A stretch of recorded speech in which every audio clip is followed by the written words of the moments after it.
Welcome to 100 Gems podcast, home of the champs.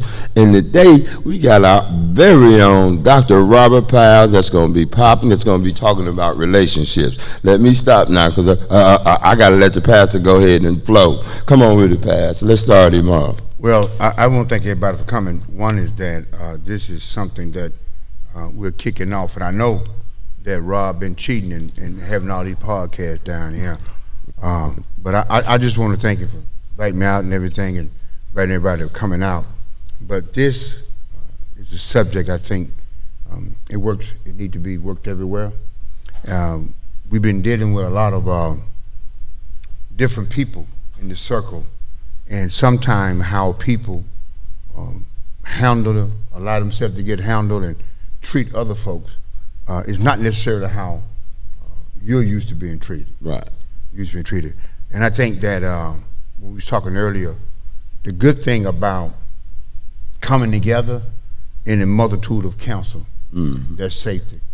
And I think that a lot of the issues that we've addressed in the last couple of months were difficult, but it would have been even more so difficult if it's one-on-one. But when you got buddies and guys say, man, am I crazy? Right. Yeah, you know. I think you asked me that a couple of times. Yeah. I asked you too. Yeah. So, and you're right, because the riveting thing about it is that I'm gonna be transparent. I did 15 years in the military. Been with McDonald's 25, more than that counting before I got out the military. Just sometime having the experience. I never fought my sisters. Right. I had 6 of them. We never fought. We never did that. I never did. But some had cousins that did. I tell me they fought family members like it was. Yeah. I know exactly what you mean. So when you're dealing with that, to address that, going into a relationship, I think it's imperative, Rob, that we have these conversations, because you don't know what people been through. You don't know what they call okay. I mean, we guys, I can't be ducking. Right. You know, if I say something wrong, I have to duck because you're gonna swing on me. You know, right. We don't do that. Right. Guys, we don't do that. So that's why we were talking about relationship. You got husband and wives. You know, I say y'all talk to each other like y'all ain't gonna see each other no more. See, it's something that I'll say that you might say something to somebody that you ain't gonna see no more. You know, they live across town, or they live in, hey man, but when I gotta see you, you my brother, or you my sister, or we work together. Some boundaries should be there, that even though I can see you, I give you a break. Yeah. Because I gotta see you again. So I think working with a lot of people, do a lot of counseling. I do a lot of counseling. I do a lot of mediation also. And how people handle each other, you know, with money. The word respect, I have to be careful with that, because they're using that on everything. It's just like butter. They just salt. They put on everything. And I think that we have to look at that as a group.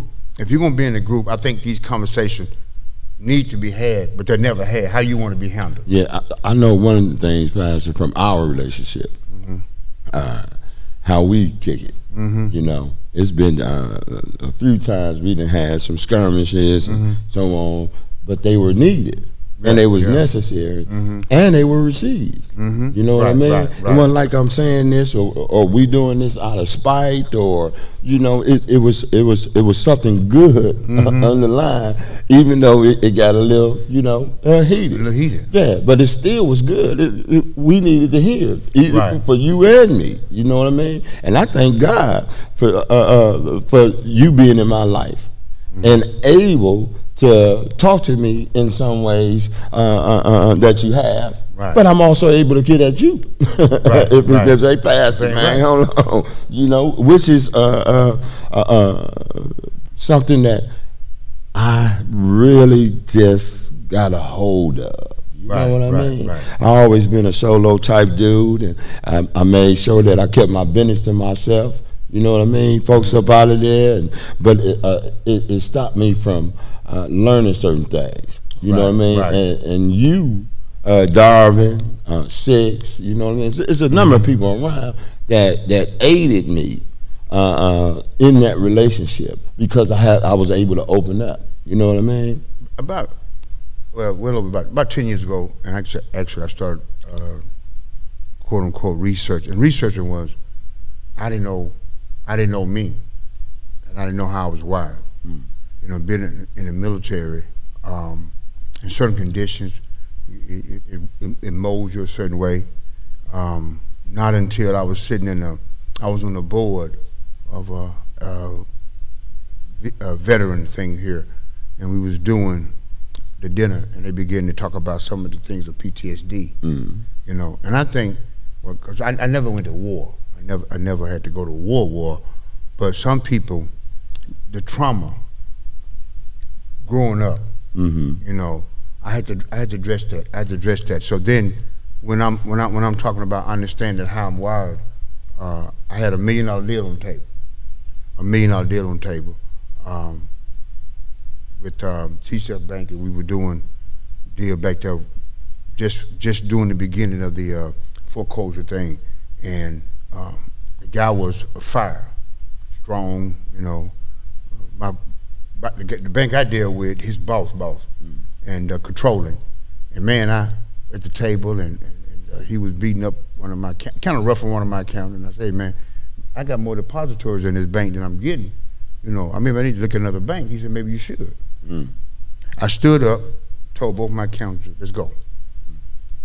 See, and that's a piece that the reason we have to get the relationship down, Rob, I stepped on a landmine. At the time I had about 18 employees that worked for me directly. I had contractors, I had this. Matter of fact, we did all this building in about 3 months. We worked at 12, I mean, so when I blew up my family, I blew up them. It affected them. See, when you get to a certain pinnacle in life, you're not your own. Yeah. So you have to get this, you know, you get mad and you quitting and all that, and you snapping on people who could possibly make your life easier. And we got to get out of our emotions. Yeah. You can't make. We were talking about that. You can't make make a choice of a short thing that's going to be long term. Yeah. A temporary decision. Yeah, temporary. There's something going. Yeah, this temporary, man. And it's going to affect you. Have you ever got into it with somebody or did something? I mean, it got hot, and you riding down the road thinking about what happened, and you weigh it all out. Yeah. Majority of the time that's that, and then, but when you talk about, I wrote a couple of books, and one of the ones, matter of fact, I haven't even sell them, but I haven't did even launch on them. But it talks about the personality. The other one is I love my wife, but I love my husband, but how do we deal with that in relationship? But which it works everywhere. The main thing that we're having this conversation now is that there were some things that was happening with my guys. And the funny thing about it is they would let folks do it to them. I was talking to a buddy of mine, and we were making a deal, and we got it settled up. I went for my money. And I said, man, can I get my money? He said, oh, you need it? I said, no. I said, it's impossible for me to need my money. If it's my money, I can't need it unless you're telling me it ain't mine. That's how we say stuff. Don't even think about it. You need it? And I said, I shouldn't need my money for you to give it to me. Right? I said, BMO Harris don't need my house payment every month. But I have to give it to him. So, but it was cool because it's people that owed him. It's people that didn't pay him on time. Right. It's people that don't pay me. So we are lot, and I said, hold on, wait a minute, time out. There's a lot of stuff going on. It ain't like I do it to you and know anybody. They were doing it to each other. Right. In a relationship. I don't know where at that we deal comfortably with how we deal with each other. You know. Do you think it's getting comfortable with it, or I'm comfortable. Like being in a relationship with a woman? Yeah. You know what I mean? Especially a one that, because I'm a laid back. Yeah, you are. You know what I mean? I ain't with all that riffraff, too much in that mouth, and and I know there's no way I'm finna get with somebody that's gonna be running off at the mouth, talking crazy, especially when I'm out here humping and trying to make it happen. That's not true, Rob. Yeah, I ain't gonna do that. Yes, you do. Who? Yes, you do.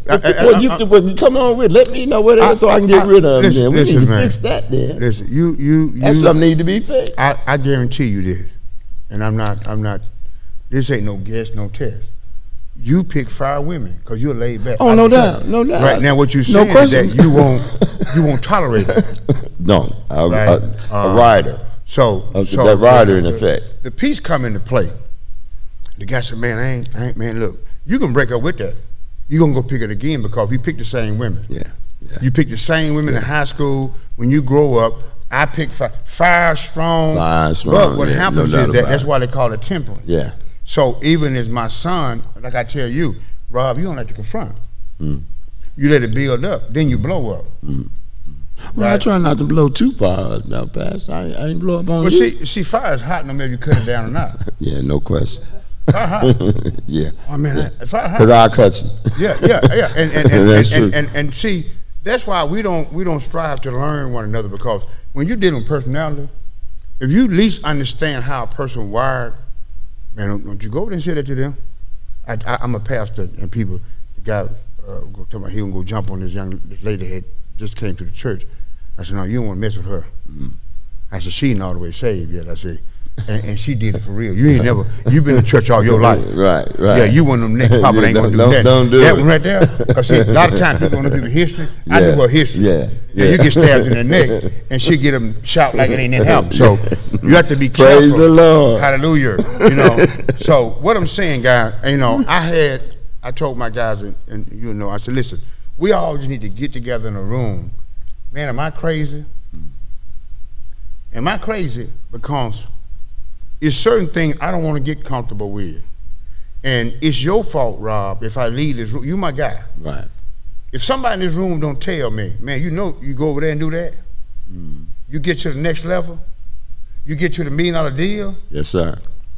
You're going to pop. And when you do that ladder, when you write that ladder, the guys would go to deployment, and to let them know they're serious, let them know it's serious, they will have you write a letter to your family beforehand. And they say, I'll give it to you or give it to one of my buddies. So if something happens, you give it to Betty. Betty, if you see this letter, Robert, it's da-da-da. And that's the part they're letting you see how real it is. During the Iraqi war, before the war, Desert Storm, Desert Calm, that wasn't really no war. The military, Air Force went in, we carpet bombed. They was matter of fact, I had guys that was over there. The guys were trying to surrender. They was hungry. Y'all remember? And they were running from them. They didn't want to get them because you got to attack. You got to, you got to take care of them. Your responsibility. They're trying to go home. Yeah. So the real war kicked off when they started hiding. They would hide bombs. Remember, they were blowing up. Every morning you got up 3,000, 4,000. They was killing us. And then they came up with a temporary fix with underneath the Humvees. They put this cup. So when the blow up, you wouldn't die. You may lose 2 or 3 legs or whatever, 2 legs or whatever. But they come up with a detector that would shoot a signal out, and they could tell if the ground had been disturbed or metal out there. So they would stop, blow it up or whatever. And that's what you got to have in life. Yes, sir. Yes, sir. See, a bomb don't know. A bomb don't care who step on it. Yeah. Well, I ain't gonna lie to you, Pass. I still wouldn't have got in that tank. Now I would have been. See, I'm the kind of guy. I'd have been back there putting the protector on. Now, see, and sending them about their business. I was the guy that was setting the party up when they left in Wyoming, and when they came back, I had the big party and got back. See, I had a medical condition because in Iraq they got that sand. I had a sand knee. Say no more. And every time they talk about going to the big sandbox, my knee give out. Yeah, my knee give out. But what I'm saying is that where we moving now, in a multitude, like we're in this room, right? We have to say, man, let's put it on tape. This is something that I don't like, right? And am I crazy? Am I crazy? that was a question said, Darvin asked me today, he said, why do men we just don't mess with this dude? And he said some other language, you know what I mean? And I said, man, I don't think it's necessarily that. I said, I think a lot of times it seems that a lot of men just cover stuff up. They'll go on. Yeah. You know, there's a few people that just, I don't mess with old dude, da-da-da. But the majority of the time, we just go on to the pop or whatever the deal is. But there are some people who cut folks off. There are some people who are mean, you know, just rough. Yeah. And I asked one guy, I said, I don't think you need no more enemies. Right. I'm 59 years old, man. It's people hating you they're hating you for no reason at all.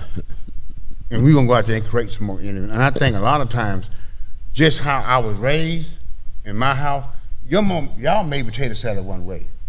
My mama made potato salad one way. I don't eat onions in my potato salad. Some people do. Right. So you really have to have that conversation. If you make a meat and potato salad, don't put no onions in it. Yeah.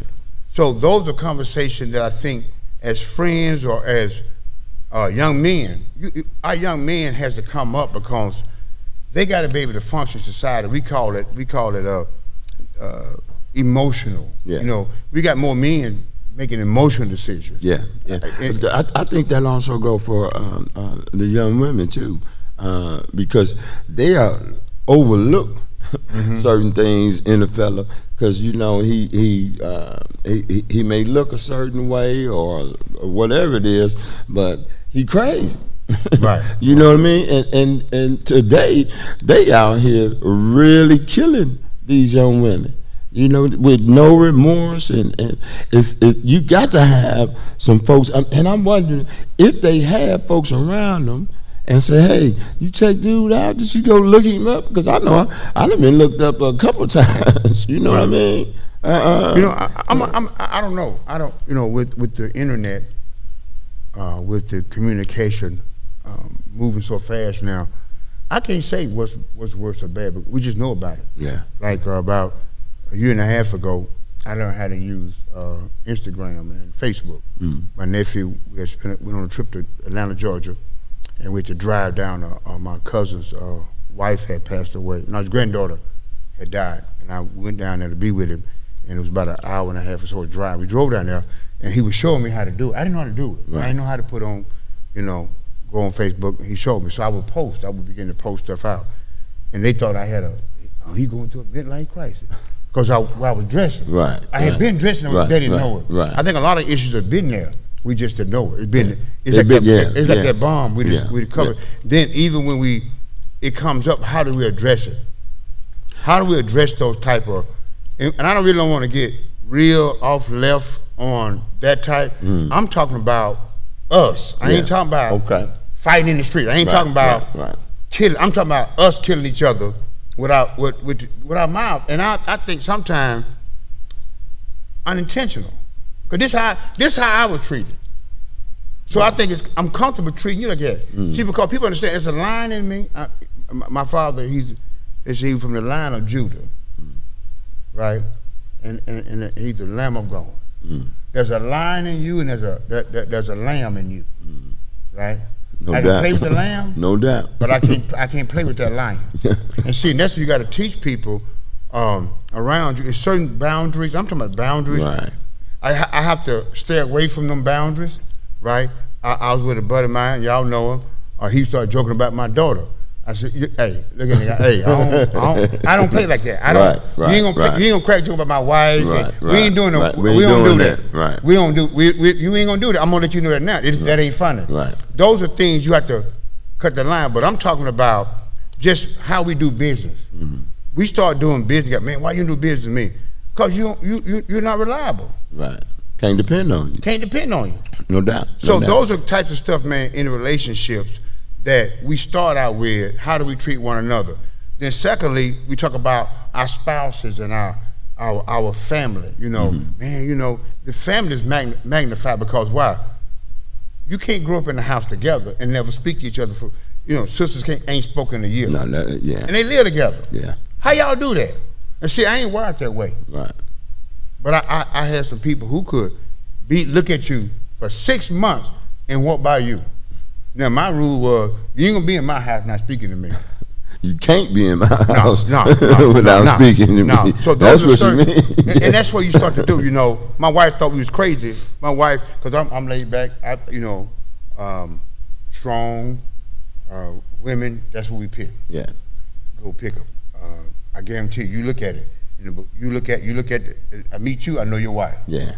Right. Because opposite attract. Right. So you have to prepare. We have to prepare our young men for all that going out in life. I do agree with that, Pastor. Like you said, it's no question. Yeah, I do like some fire.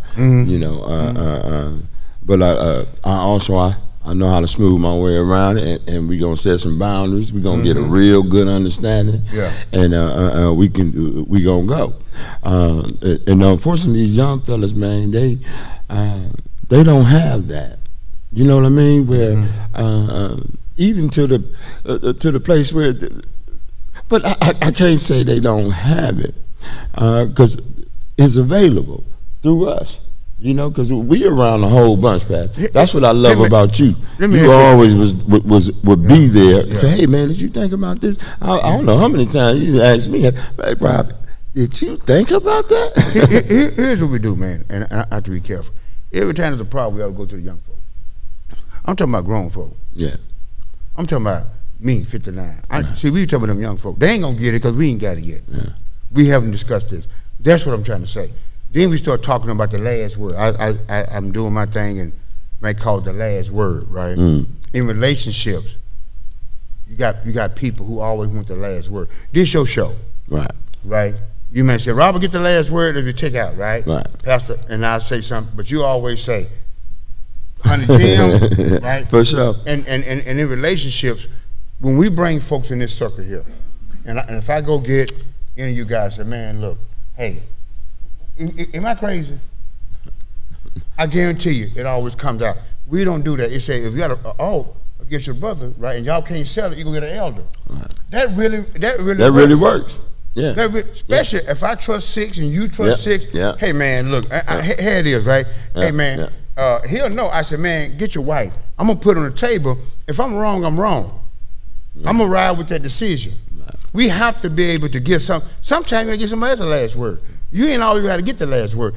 Growing up, right? And we didn't have the opportunity to have a conversation with our parents. It was hey, I said it. That's it. You better have flashback.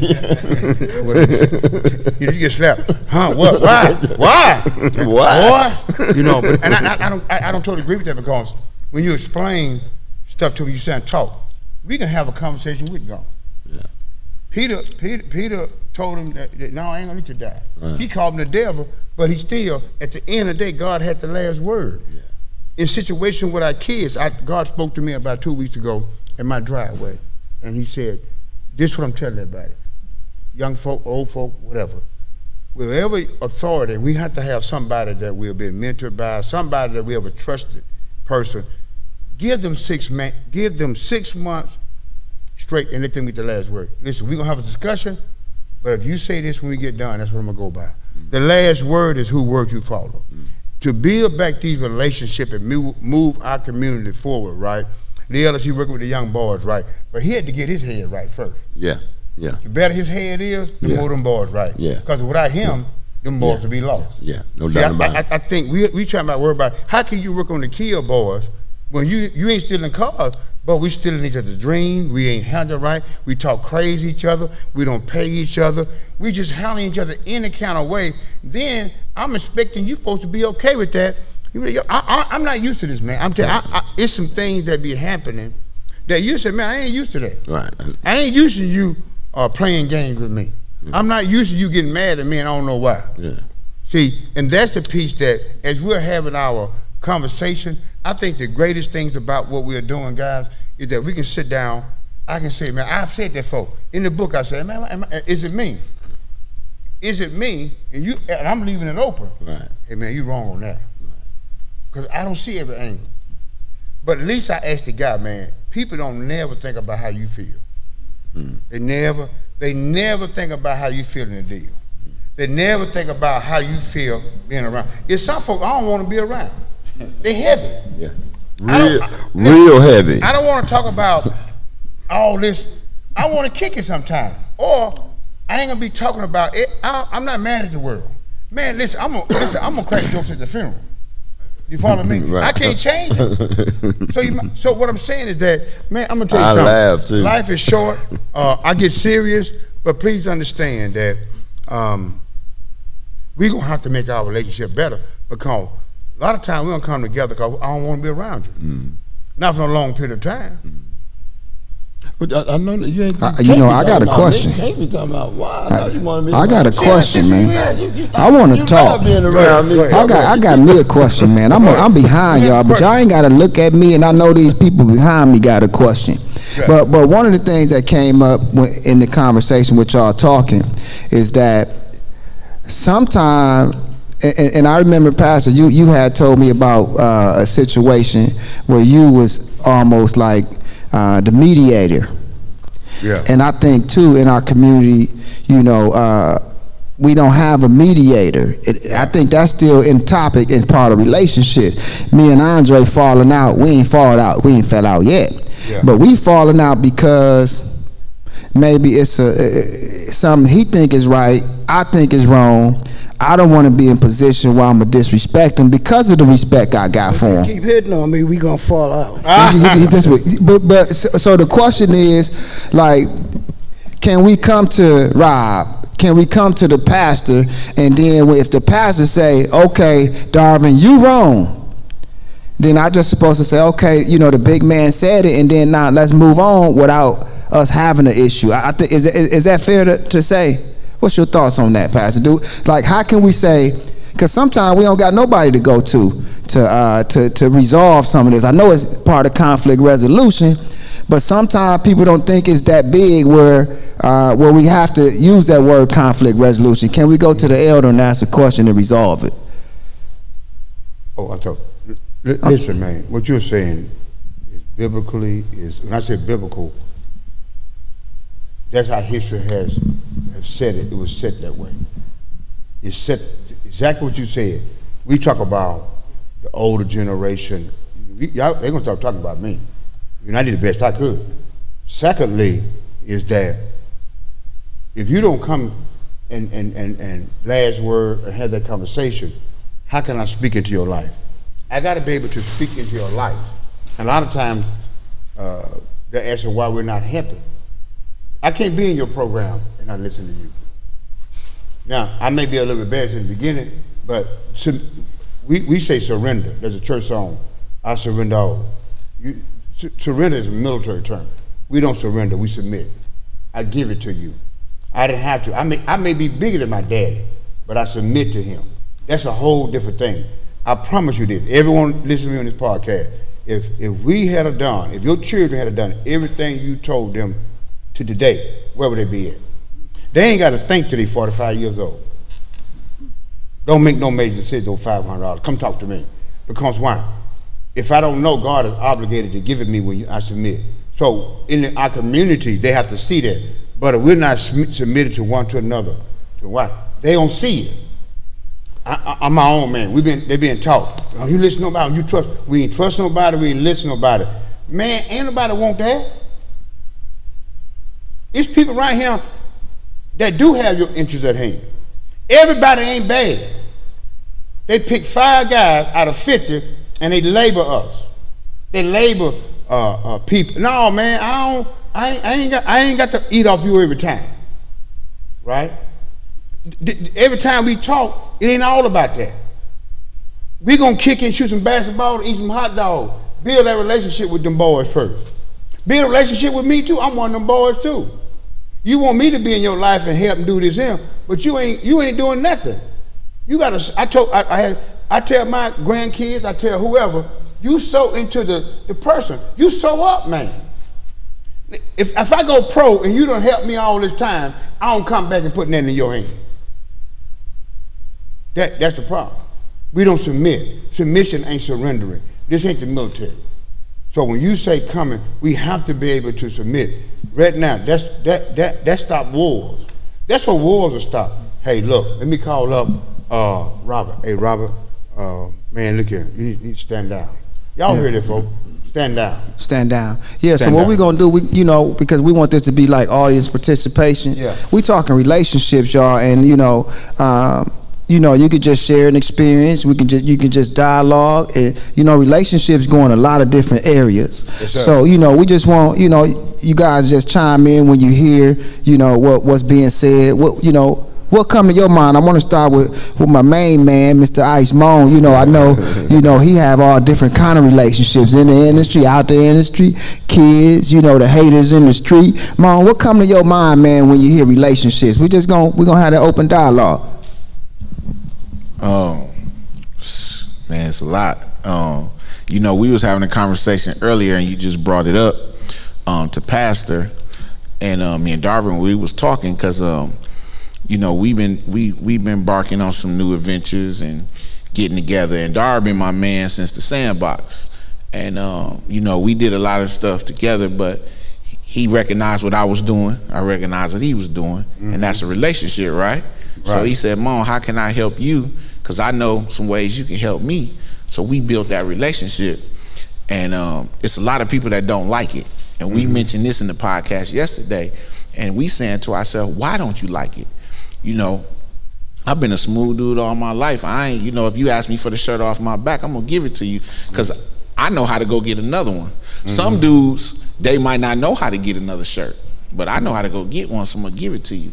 So we was talking, and we was saying, Mom, man, what can we do with some of these dudes? And we got to start holding them accountable, because like yesterday, we seen a lot of dudes, and they like, oh yeah, man, we see what you're doing, and I can look at the hate in their eyes right then and tell it wasn't sincere.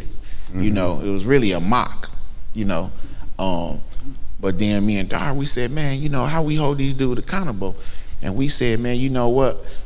A lot of these dudes is street dudes, and that's their mentality. So when he said, can we come to yourself, or like a Mark Wade, or the OGs, and we don't need no police, we don't need no judge, we need mentors and mediators that people respect. And like he say, like, he might not agree, but if the OG said that's what it is, that's what it is. Because when we was brought up, that's what it was. You know what I mean? Like, that's just like you vote. Everybody didn't like Trump, but you had to respect it because, hey, the man did his campaign and he won. You may not have voted for him, but the majority voted for him. So, and I'm glad Darvin brought that up about the mediator thing, and that might be a solution to some of these botched relationships, because you got to respect somebody.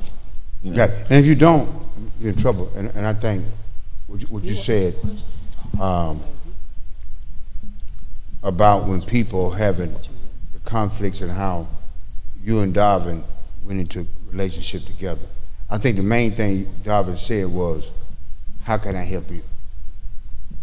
When you come to me, hey, Mr. Pyles, I need you to help me with this. I got some young men, they're gonna be great for your store.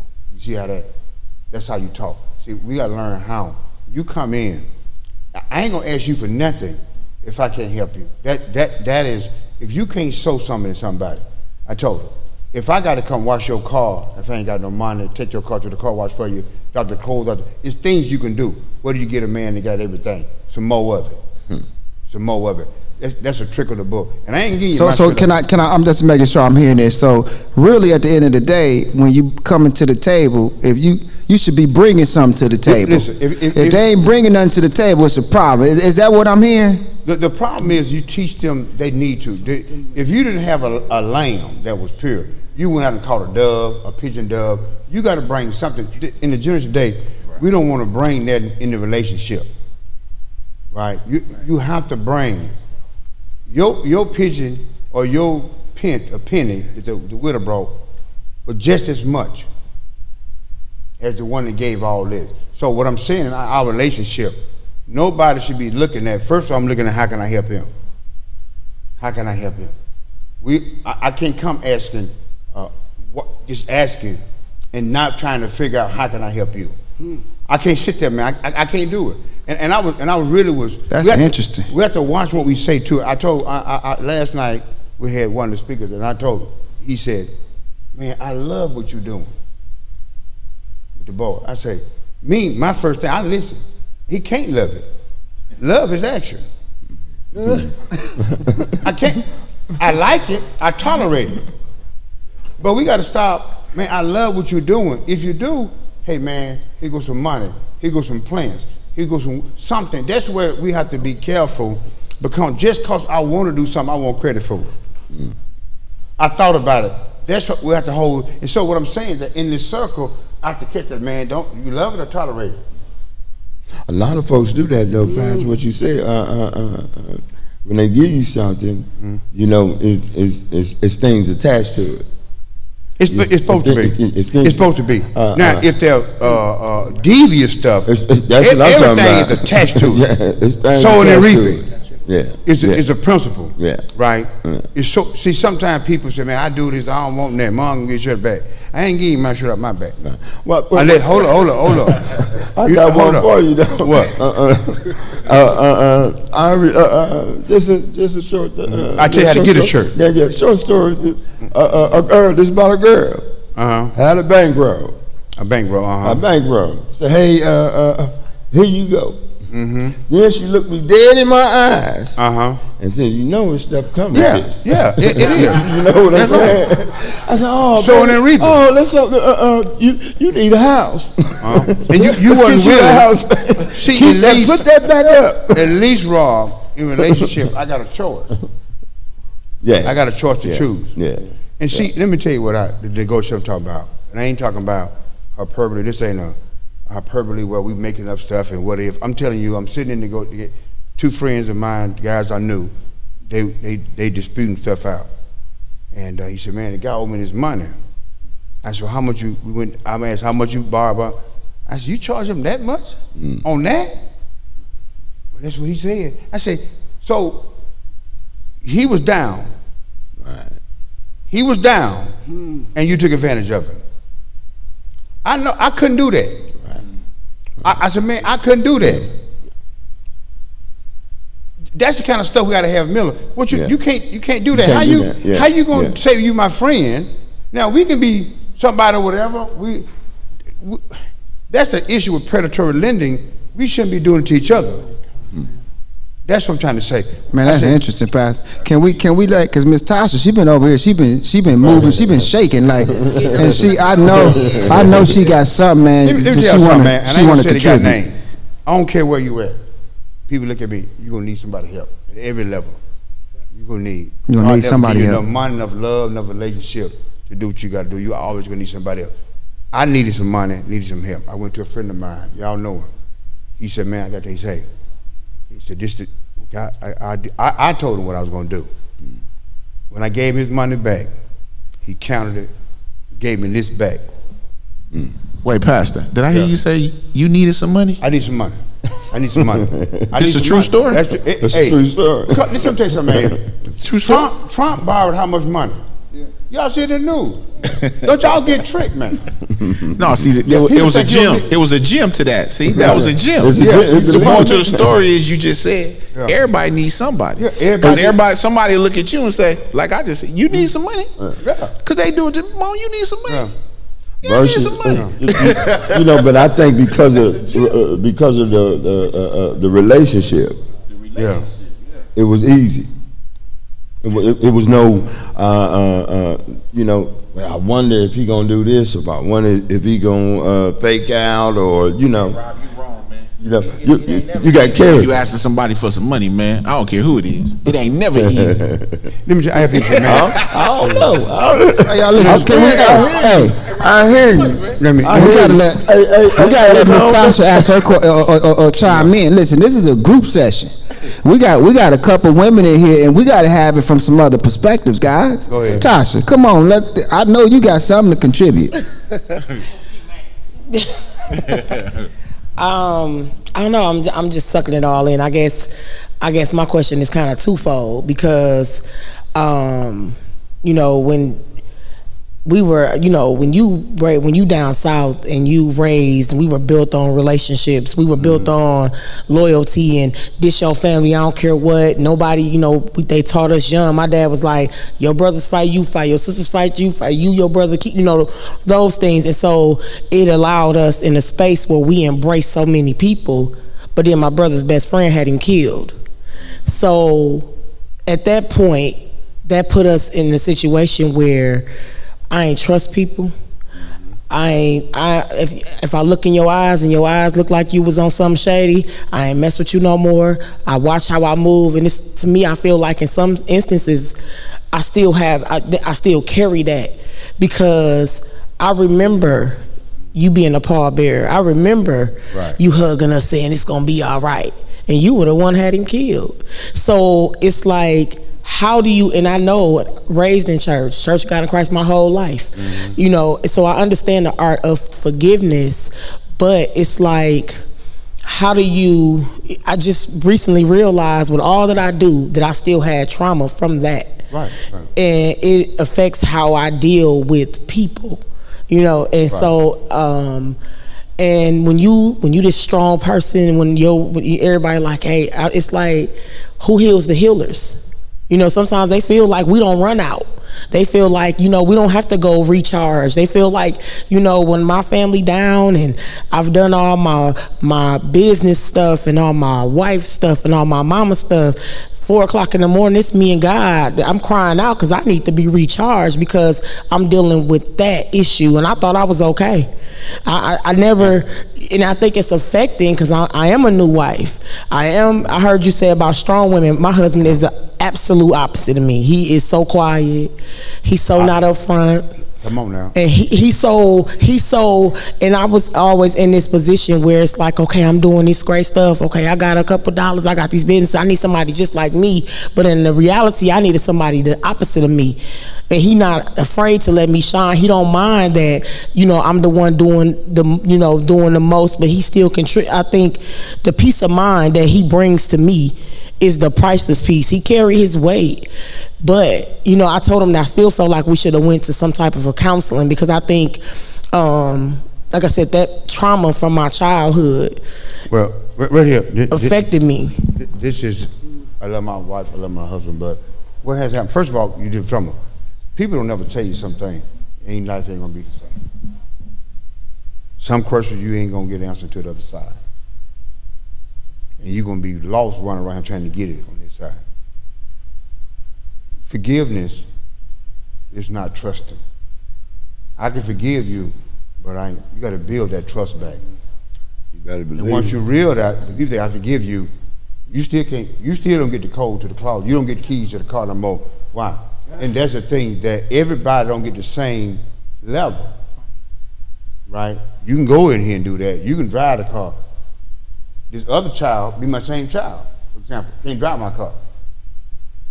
I love them the same, right? No, I love them equally. The level of access. Your maturity determines your access. Your level of maturity determines your access in my life. We got immature people in our lives in certain places they shouldn't be. Right? I can't trust you. I gotta watch my wallet. I can't lay my jewelry down.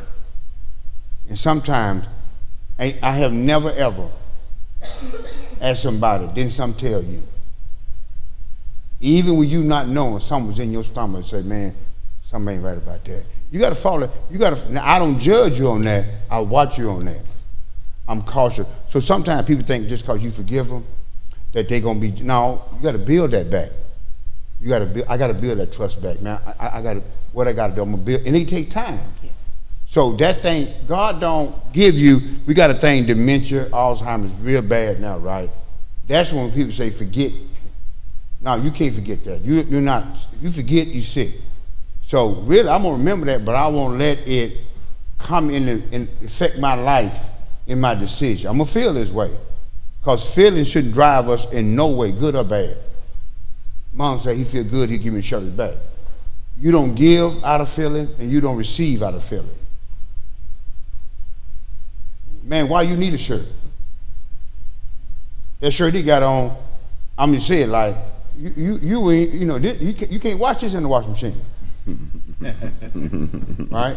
It's certain things, I'm serious. I'm like, I ain't trying to be funny. You don't need a shirt. You need to go out there and show you how to get a shirt. This is what I like about this.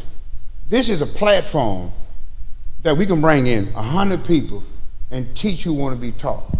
You can't hold me accountable. I have to hold myself accountable. You can't. You can't hold them true. I gotta submit to you to hold me accountable. But them young guys in the streets, man, we have to show them once we start to doing all this, they gonna see it. Yeah, not all of them, because all these grown folks, 50, 60, 70 years old. We got some 18-year-old, 19-year-old more mature than the folks that's 50. Your maturity. So when people say that, because man, for about 4 years, I had to study I'm a giver. Man, listen, when people around me and I can't give, it hurts me. Some people I have to remove them out of my situation because I can't give, you know what I mean? So when you're a giver, you have to learn how to give. No question about that. Man, listen, when you're a giver like yourself, you got to give, you know. I give shit off my back, right? But it comes with accountability, responsibility. So those are things that, when you talk about the things, that's trauma, right? It's things that people can never answer that. And ain't no pill you can take because of how you're wired, trusting. Two, when you go to your husband and all that, you need to read the book. Because the one thing about what makes it super is people have a wedding, they come down the aisle, they sign the paper, they never get married. Married is marrying, merging. Merging is, I respect, because I be telling him, man, because if he don't stand up and be that man, you'll start to you won't respect him. I have a question. You start calling him a punk. I have a question. So, Pastor, as the mediator before the marriage, when you say to them about that you're going to officiate the wedding and you're going to be the one administering the vows, with what you just said, what responsibility does the mediator to say you all need to wait on this marriage, because based on what I'm seeing here and the many things, the connection is not there. Is that a mediator's job? And is the pastor the mediator in the marriage before it becomes the merged marriage? Some have. The way the society is set up now, man, I'm going to tell you, we ain't doing no mediating, no counsel. We know what we're doing, we planning our wedding. When they come to me, they done made their mind up, they getting married. They just telling me the date and all that. There are very few that start that process got to start way before. So we do it now. When she's sitting here now, she should be getting that understanding. This kind of guy I'm gonna pick. This kind of guy I'm attracted. I don't know. Hey, and so those are things that you got to look for, right? I'm that guy. But the tempering part of that, right? I know when to stand up. Okay, hey, look, hey. Yeah, it's gonna happen. Hey, you need to sit down over there. I got it's gonna happen. Right. Hey, I'm a nice guy. You know, I'm a nice guy. But y'all do know, and that's the kind of thing you got to teach them. The lion, and there's a lamb. Don't touch that. You can play with the lamb in me, but don't touch that lion. So you have to know those things. I tell them, I never tell you to pick it up. Pick it up. I ain't never got to tell you that. I have to tell you to slow down. So that's why you're talking to both of them. Hey man, you better make a decision. If you don't, she will. You better make a road. You ain't got no road. They're gonna make a road. That's right. So Pastor, my second question is this here then. Why do we stay in relationships or linger in relationships that we know are already over or should have never even been started? I think people do that mainly because of sometimes it's financially. Sometimes it's financially. Kids. They're comfortable. It's kids. They just and sometimes, man, that's what they used to. Some people are not. How I want to say. You ever seen some people that don't quit? Yeah. They don't know when to quit. Yeah. It's some people really just when they say ride and die, they really are ride and die. They don't know when to quit. Sometimes you gotta say, man, that thing dead. That thing, and I'm a pastor, so they talk about the divorces and all that, right? If somebody don't want you can't pray a prayer that God will override that person's will. He got a will, God respects his will. But if I don't want you, so here's the thing is, we have to be real straight. When I say straightforward, cause you can't play. Don't play with me. Cause when I go out there in life, it's safe in here. I go out there, and I'm doing deals with no paperwork and all that. They don't care about who I am. They gon', this is what you say you gonna do. So in here, we gotta make sure that you know about them paperwork. You know how to look it over the document. You don't go into no thing unless you read it. Those are things you do here. It's safe in here. You may get your feeling hurt. I don't mind getting my feeling hurt if it's gonna save me $100,000. For real. Hurt my feelings. Hurt my feelings. Save me some time and headache. So that's the part of people. You ain't embarrassed, man. I get excited. I have an infinity. I hunger for knowledge. I want to leave here like I don't know nothing. Boy, I got to get myself together.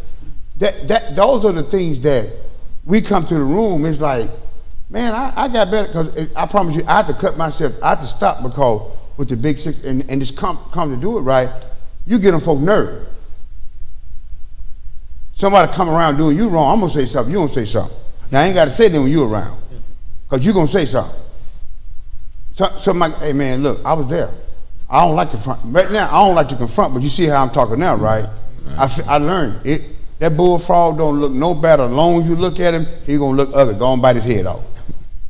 Go on and deal with it. If I deal with it in day one, I noticed when you deal with day one, people do conform. Hey man, we're gonna do that right here. You see, you deal with it right then you'll know. No, that's a good point, Pastor. Like, I heard this term, you got to face it to fix it. And what you're saying is, when you having a problem, just go ahead and address it no matter what, because it's going to grow, and just address it. But we got my main man, Johnny, here, and I know he got something. And we got a couple more questions before we close it out. I know we got a little time, but I know, we got Brother Jamal, and we got our sister here. So let's get a couple more questions so we can let you guys deal with it, or some dialogue to just help us in this subject. And it's going good. I think we having some great talk. The audience saying, hey man, they liking it. It's good. We got a couple people that just came in. They don't want to get on the screen with us, but I'm gonna bust them out because I told them next time they in the family with us. Because we building together. But Johnny, come on, tie in with us, Johnny. Well, relationship. A couple words that come to mind right away with relationship, and everybody done spoken, and I wish I kind of probably would have spoke a lot sooner because y'all done took all my action. But I think of a couple words, and that's value, and then that's trust, right? It's just interesting, the group of people that you got here, and we having this discussion, because I've been knowing a lot of y'all for quite a long time, and Mr. Andre Lee Ellis, he probably don't remember. This probably was about 18, 19 years ago, and this before I met any of y'all. That it was an event that you had got this award at, and that's how I kind of learned about you and started to kind of develop somewhat of a little bit of a relationship. I started to understand it. So my thing with relationship is value. Is how do you bring value to a relationship with someone, and developing that trust to have a relationship with somebody, right? So those are the things that come to mind. So my question is if you put time and effort into somebody, and you got this vision on, you got this relationship with somebody, this vision of what it's supposed to be like, and then they do something to upset you,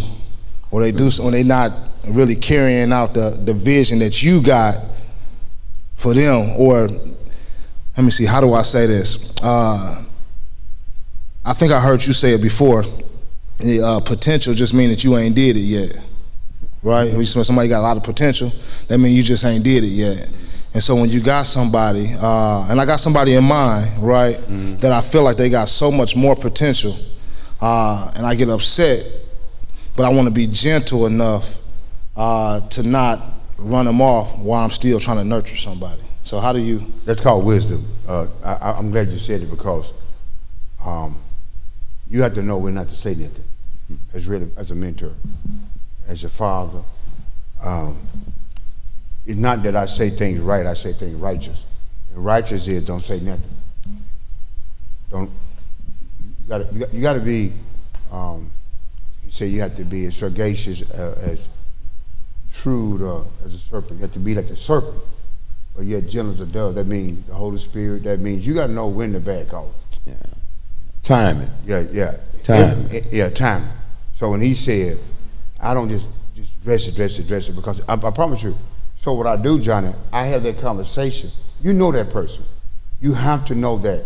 That's why they said, if I don't got love in this, it's beating brass. If you get in your car and you want to go to Chicago through Sheboygan, right? Go up to Canada, come back around, it's your car, your gas, your time. I want to say something.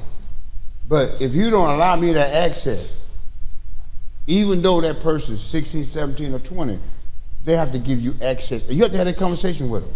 Hey, look, what do you want me to do? Because sometimes, just because you got potential, that don't mean you're going to be delivered.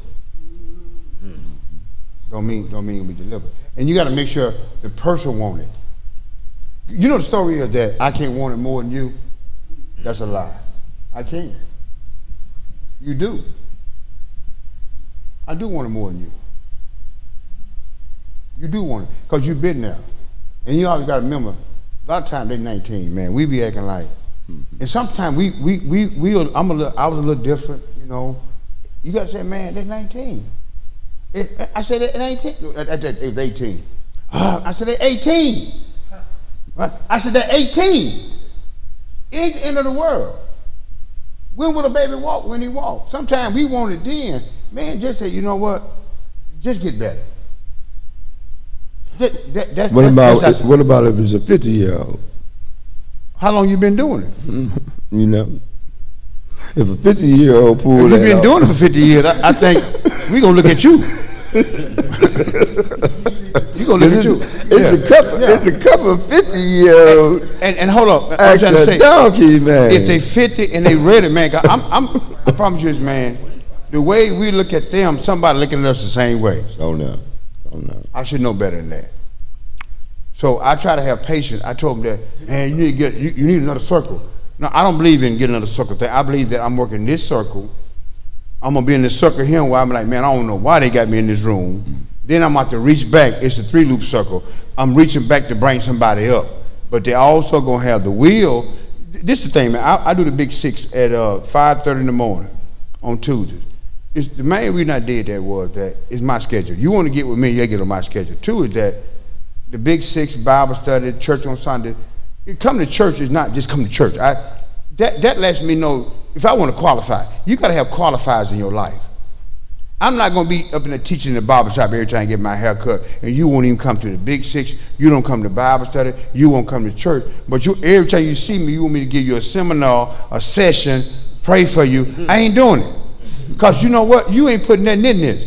Man, it's early in the morning. That's right. I do it so I know you ain't got no appointments. You shouldn't. Now, if you're working, you have a church, I invest that. But that's why we got to set up, we set up scenarios like this so that people can come that want it and we're available. There we go. We can touch 100 people. There we go. Y'all going to go out and touch 3 or 4. So by the time we get contaminated out this thing, you'll say, hey, look, these are things you pick up and you constantly, and you'll say to yourself, man, I wasn't crazy. Me and Johnny, I don't mind you talk about it, right? I said, man, didn't nobody tell you, it was some things that would happen. I said, man, ain't nobody tell you that? I said, ain't nobody told you that? What was going to happen at 18? At 10, 12 years old, the conversation I'm having with her today, I should have had it 3 years ago, you know? This is going to happen. This is how you see the world. That's so we're not addressing stuff when it's happening. Because when you're on the battlefield and bullets are flying, you can't be out there training in. You train before. So I'm talking to the 18-year-old at 13. If you got a child that happen, and I'm dealing with that today, I'm telling y'all, the conversations right now is that should have been had while we was dating, thinking about dating. Yes. Do you have a crazy baby mama? Do you have, how's the dad? You ask them questions, and we be like, man, I'm doing a book, guys, called 100 questions. Questions should be asked when you date. What questions should I ask? Here go the checklist. You know when they get to be 7, 8 years, they gonna want to go spend the night with their friends, right? I ain't gonna answer that question when they ask me. I'm gonna be talking about that 3 or 4 years ago. And I'm gonna tell you now. You're prepping them to know where they're at. Do y'all got somebody over there crazy? Because they touch you, I'm gonna come on and kill everybody in the house. You follow me? So I want to know if you asking all those who gonna be over there. So those are questions that you prepping, because we know when they turn 18, 17, 16, they lose their mind. So when Johnny, they love you like the death, you the best thing since popcorn. Those are the things you're telling them, because they believe I'm gonna love pop. Then they get older, this is gonna happen. You're prepping them. You're prepping them, and somebody got to tell you what's gonna happen, because ain't nothing that's not coming that you're dealing with. It's just all about like how you're wired. You're setting them to be wired a certain way. You want them to be pushing them to be something better than what you didn't have to been through. Like me and you sit, me and my this is my grandpa. We sit up and talk like literally like one-on-one. He break it down to me. He wants me to understand it, so he doesn't make me do the mistakes that he did or had to do the stuff that he had to. Just based off on how he's wired, he want us to be wired the same way but kind of better, Individually, have your own thing going on. Well, when we talk about being serious, guys, you know what I mean? First you got to write it down. I ain't good as you. You got to write that thing down, man. I should know. So that's why you have to write that down. Even in a book, everybody here should be writing, because it's easy now. It ain't like it used to be. And leaving SOPs. But what she's saying is that I know she's fired. I know she's choleric. That's how she see it. So for her to be great, she got to learn what she's not. You can't respond. That's naturally. She's 19 and she's here this thing at this time of night. You follow me? Right. So I ain't got to push something. I got to pull her back. So even when she's picking a mate, a man, you need to make sure that he gonna be laid back, because that's how I was attracted. But you got to make sure that he's mature.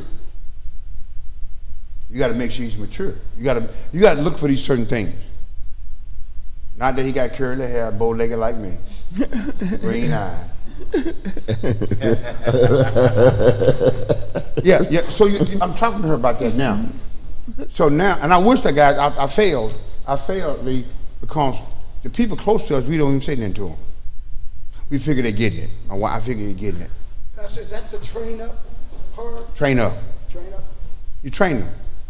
Don't tell them. We try to tell them. You train them. And the best way to train folks is before they get on the register. Not when they're McDonald's and they waiting on you. You sitting there, didn't they train y'all? Ain't some pictures on that thing? No, you train them. Because see, we don't invest in training. It costs money to train folks. So we throw you out there, and if you ain't good in life, or you ain't good in the job at McDonald's, if you ain't the kind of person that's catch on, because some of y'all just catch on. I don't need no trainer. Yes, you do. You'll figure it out. But the world ain't designed that way. You got to have training, development. Because I tell them, hey, I know you're ready to move. I told my daughter, old daughter, I'm ready to move. I say, I'm ready for you to move. Your mama more ready for you to move, because you messing with her stuff. You ain't messing with mine. I said, but you ain't prepared yet. You ain't leaving here until you prepare. She had a baby. You staying right here in this house. You ain't going nowhere. Now, if you leave, I can't stop you, but I won't give you permission. See, that's let me tell y'all something. That's man, he over acting the fool. Mo, hey, sit down somewhere. Hey, go to the hotel. Leave the house. Go get you a hotel room. I'll see you in the morning.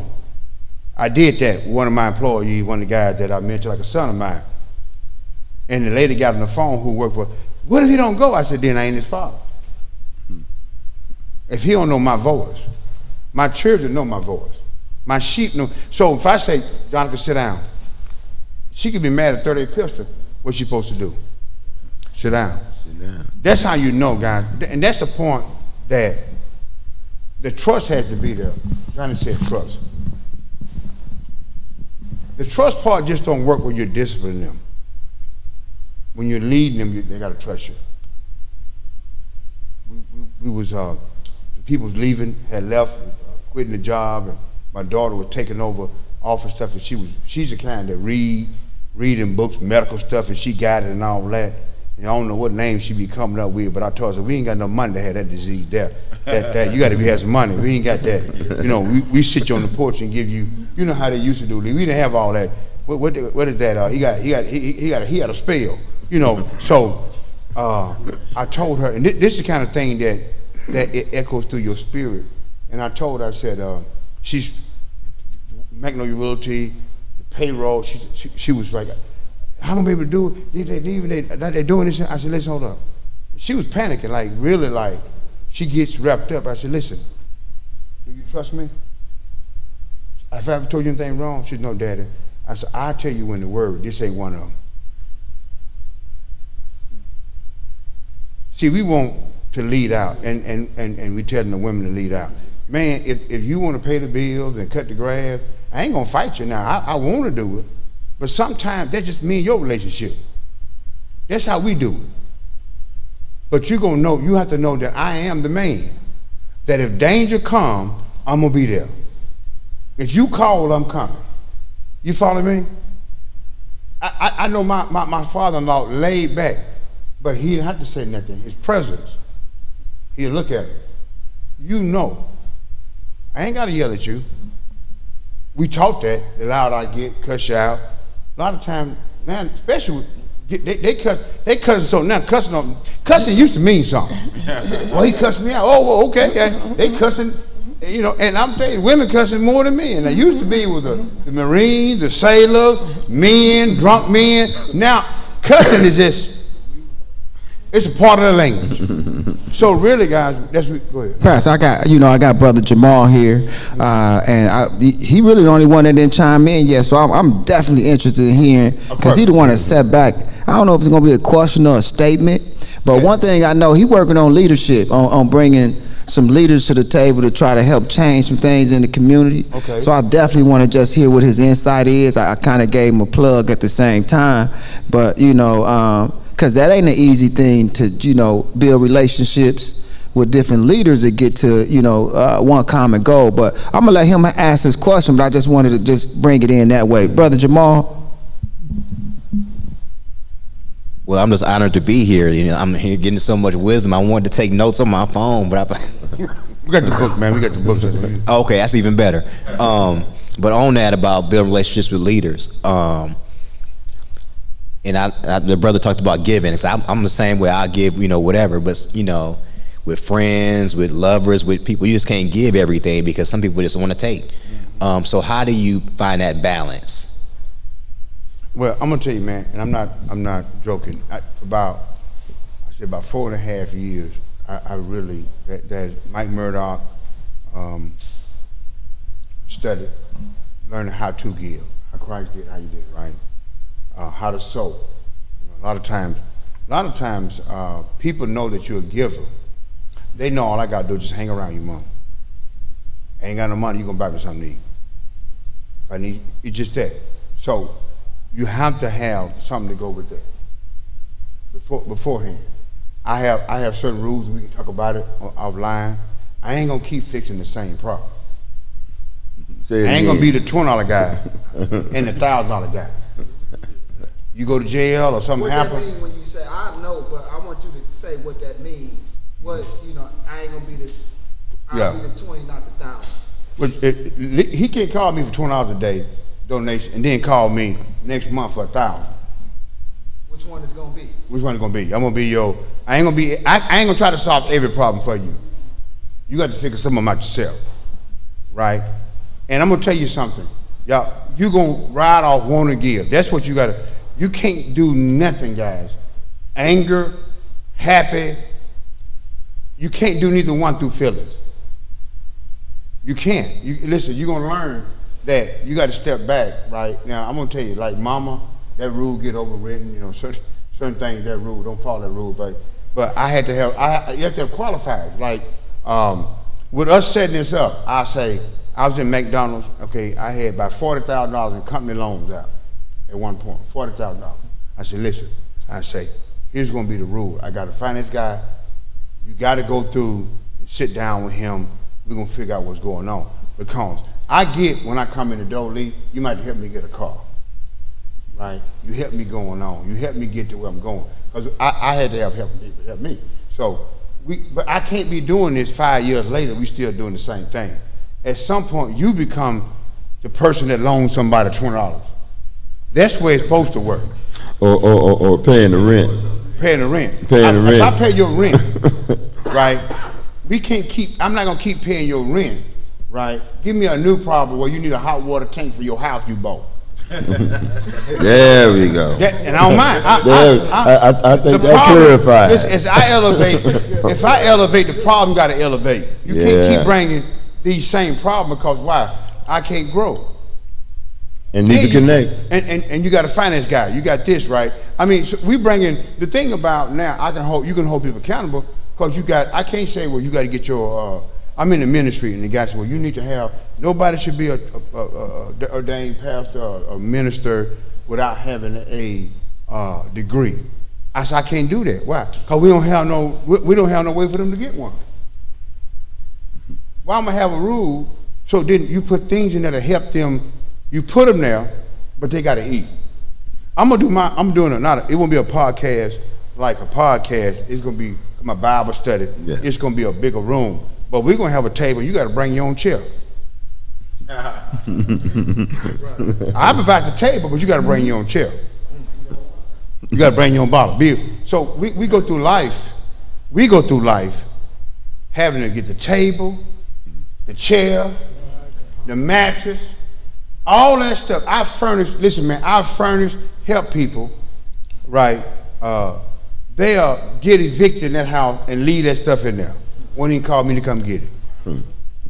I have got folks. I was doing refrigerators and stoves, everything, because majority part, right? They move and take my stuff with them. What's the qualifier? What's the qualifier? I think that's the. What's the qualifier? Yeah. What's the qualifier for you to give? Yeah. What's the qualifier? What's the qualifier? So I think. Story? Yeah. Pastor, can you give us, I know there's 100 gems, and I know, it's about time for us to get ready to close this out. And we always close it with a gem. And so, with all this being said, is it anything that you could, put in a gem form that you can give us and the listeners, when it comes to what we talked about? It don't necessarily have to be on relationship, but could you sum up, a gem for us? And our boy Rob gonna close it out, but we're gonna look in that camera at the people with this gem that we're gonna give it, and that's how we're gonna do this thing. And I'm waiting on you guys. Well, I'm gonna give y'all a gem right now that's gonna cover, because we talked about relationship. If it works somewhere, it works everywhere. Literally. He's at U.S. Bank. The same thing that we're talking about now works at that bank. Relationship. You can't be going to lunch every day with them people and not pick up the ticket. You have to know. I have to know Rob's wife and kids. You don't have to drink to go out and get to know your boss. Relationship. We think everybody likes soul food, but we won't try their food. So we have to be open. U.S. Bank, McDonald's, relationship. People take care of people they're in relationship with. Before the job is given, before the job is posted, they already got somebody they already picked. 9 out of 10. Make sure you are in relationship with folks that got keys to where you want to go. Say no more. Make sure they got power. Yeah. Make sure, like the Holy Spirit makes intercession and groaning for you when you can't. You need somebody in that room where you ain't making intercession. And, hey man, what about Robert? Yeah. I was in a meeting, guys. This guy had left for about 2.5 years and went to California. He got promoted, and his name was Gino. And he said, "Man, how's that store doing that you got?" And I said, "Oh, that the store I had got when he had left." He said, "No, the other store. I had got another store after he had left, but that store he was there when I got it." I said, "Man, how you know about that store?" He said, "I set that up before I left." Yeah. Believe it or not, man, when you're in the right relationship, they think about you when you ain't even around. I ain't even around. God said, I don't sleep nor slumber. Man, what about Robert? Right? Man, I cry because if I'd have knew this here, I probably would have met some of y'all wouldn't. Probably a good thing I didn't. But if I knew how a relationship, man, I made my own life hard. You know, man, I'm telling you something. People do business who they like.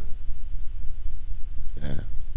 And that's why we got to understand. When I start understanding relationship with this piece here, right, God don't give you anything that don't work everywhere. He don't elevate your relationship, your family, and not elevate. It can't. It works everywhere. So my thing is that if you're looking at person, you got to know how your boss wired.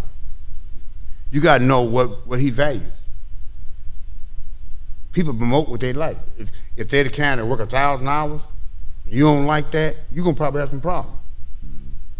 So those are things you have to go and look at, guys. So especially as you're around the round table, and we're talking about this, and I'm excited because, man, just in the last couple of days, y'all see how it opens up, you know. Right. The first couple of days is going to be, oh, man, you know, tight. It's the first couple of days. We expect stuff just to walk in, and, man, it takes time to build trust up, right? And people really say how long, because people done stuff and they don't do no more. How long is this going to last? How long? They come back tomorrow and it's gone. So that's the piece that, man, you know, what we're doing here, and I know with Rob and the different stuff, this ain't nothing that's fly by night, guys. Been in the making for a while. It's been making for years. Yes, sir. We've been doing the Big Six, man, 5:30 in the morning on Tuesday every morning for 9-10 years. You know, so when it works. It works. I promise you, and it's real simple. Because once you get it, you get the structure. It works with weight, accountability, asking the question. I asked him his number. What's your A1C number? How can I follow up on it? He can drive me all along. Man, it's getting better. What's better? It's 500. What should it be? 75 to 150. Brother, so those are the kind of things that it don't take a whole lot to check and see. What's your blood pressure? How your blood pressure doing? Rob had a stroke, 4 strokes, and an aneurysm. He's sitting next to me with a 200? 200 200 something? Yeah. Somebody he think that's normal. You've been coming to with people close to you, man, we got to take care of each other and ask that question. I know you had high blood pressure, but I thought he knew. We sit on a podcast with one lady. I'm thinking her credit good, and I'm like, "What's your credit? What's your credit score? What is it now?" And she told me. I'm like, "I wouldn't ask you that on the podcast if I knew that." You know what I mean? Because I don't want to embarrass you. I thought she had I'm serious, guys. People next to you, man, they don't mean we getting it. So even when we leave, you got to text her, man. You get that? What's your credit score? Yeah. How your relationship? You talking to that 13-year-old? That 19-year-old, that 18-year-old you talking to, because, God, it's hard changing that tire on the side of the road out there on 94. When you can change in that garage back there with a lift. Yeah. So the gym is today, man, this works everywhere. This ain't just you dealing with your husband. Because if you're dealing in the workplace, you got to know how to navigate and know how people wire. A strong black woman, already tough. So you got to know how to navigate. So that's my story.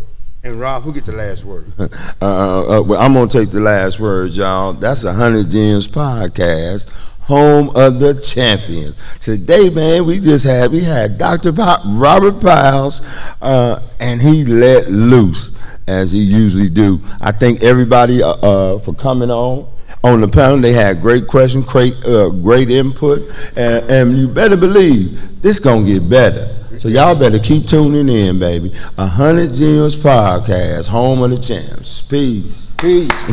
Y'all say peace, man. Peace out. Oh man, good one, man.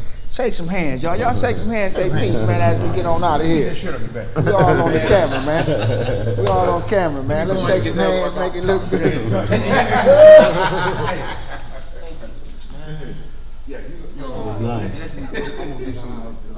Hug some people, man.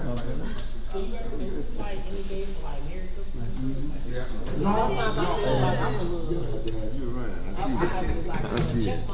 You got it? The who?